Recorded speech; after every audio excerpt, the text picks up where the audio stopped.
السلام علیکم ورحمۃ اللہ وبرکاتہ حامدہ و مصلیاً اما بعد برادران اسلام، رمضان کے دروس میں آج میں آپ سب کے لیے ایک اہم موضوع لے کر کے حاضر ہوا ہوں، اور وہ ہے کہ روزے کی نیت ہم کیسا کریں۔ جیسا کہ ہم اور آپ جانتے ہیں کہ لوگ جو دکانوں والے یا پھر کسی مدرسے والے یا پھر کوئی عام انسان جب رمضان کے ٹائم ٹیبل کا نقشہ بناتا ہے تو اس چارٹ کے اندر ایک دعا لکھی ہوئی ہوتی ہے کہ روزے کی نیت ان الفاظ میں کرے، بصوم غد نویت من شہر رمضان، کہ میں روزے کی نیت کر رہا ہوں رمضان کے مہینے میں۔ سوال یہ پیدا ہوتا ہے کہ روزے کی نیت ہمیں کیسی کرنی ہے، ہمیں کس طرح سے کرنی ہے، اور کیا اس سلسلے میں آپ صلی اللہ علیہ وسلم سے کوئی دعا بھی ثابت ہے؟ تو آئیے آج کے درس میں میں آپ کو یہ بتلاتا ہوں کہ روزے کی نیت ہمیں کب کرنی ہے اور کیسے کرنی ہے۔ تو دیکھیے، نیت یہ صرف دل کے ارادے کا نام ہے، زبان سے نیت نہیں کرنی ہے۔ اور پھر روزے کی جو نیت ہے، رمضان کے مہینے میں فرض روزے کی جو نیت ہے، یہ فجر کی اذان ہونے سے پہلے کر لینی ہے، یاد رکھ لیجئے۔ کیوں؟ اس لیے کہ ابو داؤد اور ابن ماجہ کی یہ بالکل ہی صحیح روایت ہے کہ آپ صلی اللہ علیہ وسلم نے فرمایا کہ جس انسان نے صبح صادق ہونے سے پہلے رمضان کے فرض روزے کی نیت نہ کی تو اس کا روزہ قابل قبول نہیں ہے۔ یاد رکھ لیں، صبح صادق یعنی کہ فجر کی جو اذان ہوتی ہے اس سے پہلے فرض روزے کی نیت کر لینی ہے۔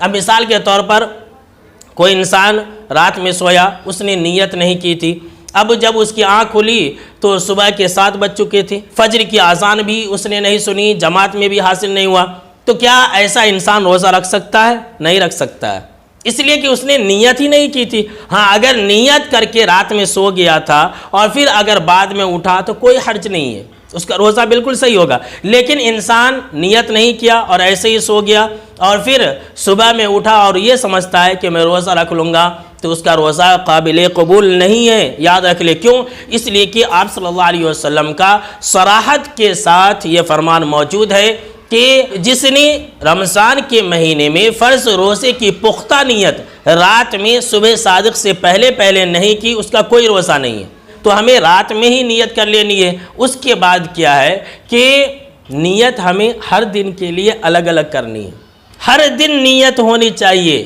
پختہ ارادہ ہونا چاہیے، صرف دل سے، دل کے ارادے کا نام نیت ہے۔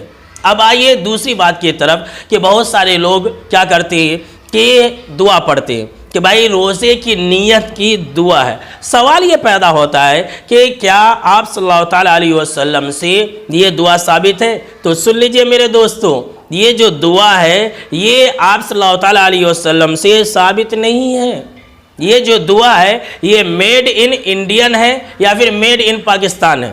احادیث کی کسی بھی کتاب کے اندر یہ دعا منقول نہیں ہے۔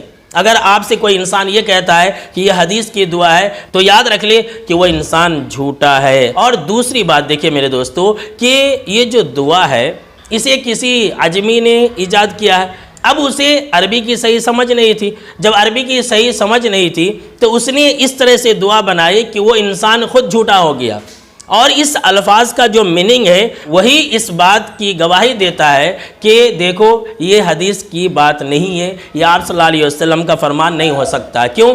اس لیے کہ آپ صلی اللہ علیہ وسلم کے فرمان میں اتنی خرابی نہیں ہو سکتی ہے۔ اب آپ کہیں گے کہ اس دعا کے اندر ایسی کون سی خرابی ہے؟ تو آئیے میں آپ کو اس بات کی وضاحت کر دیتا ہوں۔ دیکھیے، بصوم غد نویت من شہر رمضان انشاءاللہ، میں کل کے روزے کی نیت کرتا ہوں انشاءاللہ۔